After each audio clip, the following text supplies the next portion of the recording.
is an amazing vitamin. It's my personal favorite, and the reason for that is because it plays an essential role in the production of collagen. Now, collagen is a protein that is found everywhere in our body. It's found in our skin, ligaments, tendons, blood vessels, connective tissue, and bone. Vitamin C has also been promoted to help in the prevention and treatment of the common cold. There's a lot of evidence to show that it helps to fight off infections. Infections can be caused by bacteria, viruses, or fungal infections.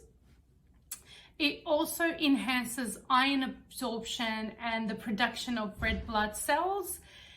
Now, we as humans cannot produce vitamin C naturally, therefore we rely on dietary intake and supplementation, and the reason for that is due to a gene mutation which stops us from catalyzing vitamin C in the final steps of vitamin C synthesis. If vitamin C is completely removed from our diet, a rare condition called scurvy may develop.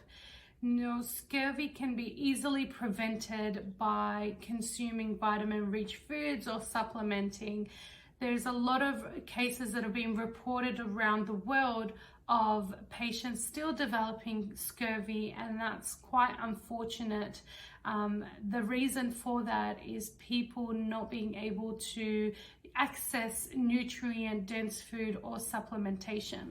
So scurvy is more of your serious vitamin C deficiencies. Then we look at your more common vitamin C deficiencies, and this could include bruising quite easily, bleeding easily as well. So if you get these recurrent nosebleeds and you're not sure why, and you went to the doctor and they've ruled it out, it could be a vitamin C deficiency. Getting recurrent infections as well could also be a sign of vitamin C. The increased demand for vitamin C.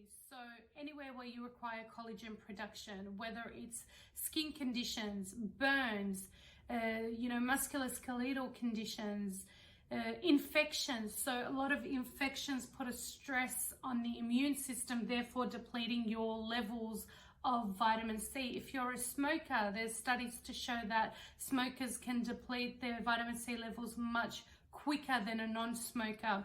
If you suffer from acute or a chronic inflammatory condition, diabetes, hypertension, stress puts a lot of burden on our adrenal glands.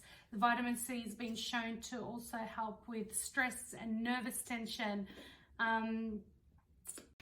Vitamin C is found in a lot of foods naturally. It's found in tomatoes, it's found in our leafy greens, in our sprouts, so alfalfa sprouts. In actual fact, there is more vitamin C in broccoli than there is in citrus fruit. So you've got your citrus fruit, your kiwi, your red cabbages, and let's not forget my personal favorites, berries. If you're a healthy individual that doesn't have any signs or symptoms of vitamin C deficiency, then I highly recommend you stick to a colorful diet that is rich in vitamin C, in particular the foods that I mentioned earlier.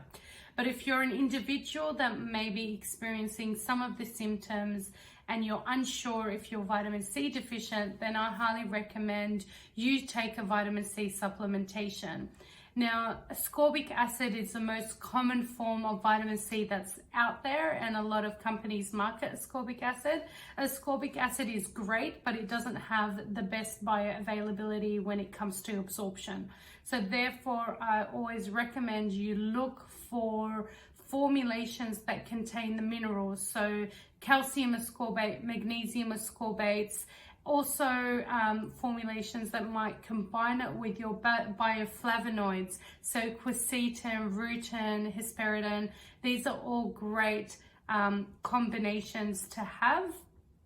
Now, the reason I don't recommend ascorbic acid on its own is because it can be quite acidic, and for a lot of individuals they might find it quite irritating to have. In particular, if they have any gastrointestinal problems, it can cause irritations to the gut lining, therefore cause indigestion, bloating, in worst case scenarios as well, diarrhea. So I always recommend going for a combination, because usually combinations are a buffered form, so they're more towards the alkaline scale, gentle on the stomach, won't cause any of your irritations. You need at least 60 to 100 milligrams of vitamin C a day, and the upper limit we usually recommend 2 grams. So there's a misconception about vitamin C. A lot of people think the more you take, the better it is. In actual fact, it's not.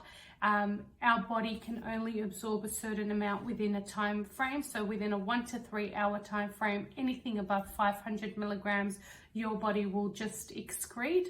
So that's why if you do have an infection, and I highly recommend you try this because it definitely works and it has been backed up with evidence, is you take small dosages of vitamin C more frequently.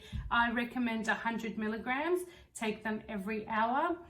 For about 6 hours, and within 6 to 10 hours, you've basically... Common side effects of, taking too much vitamin C could include GI disturbances, so diarrhea, vomiting, nausea, bloating, and heartburn. Then you've got your more serious side effects, and that could be kidney stones, so developing kidney stones. The reason for that is there'll be a buildup of oxalate levels in your body, which cause the minerals to bind together to form a stone. So I wouldn't recommend you take more than 2 grams a day unless you're under a care of a health professional, whether it's a naturopath or a general practitioner. Ensure that you stick to no more than 2 grams. Start off with small dosages and build up your tolerances. If you're trying to fight off an infection, I recommend you dose frequently. So every 1 to 2 hours, do 100 milligrams. If you like this video, don't forget to like, comment, and subscribe.